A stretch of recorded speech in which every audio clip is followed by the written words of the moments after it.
Assalamualaikum warahmatullahi wabarakatuh and good morning everybody. Today we want to learn a phonic voice sound. Let's start with a letter A.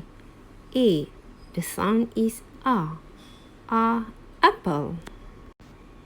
A. Apple. A. Apple. Okay kids, join me to read a simple sentences. An apple. An apple. A red apple. I eat a red apple. Then you should rewrite the sentences on a piece of paper and draw a red apple.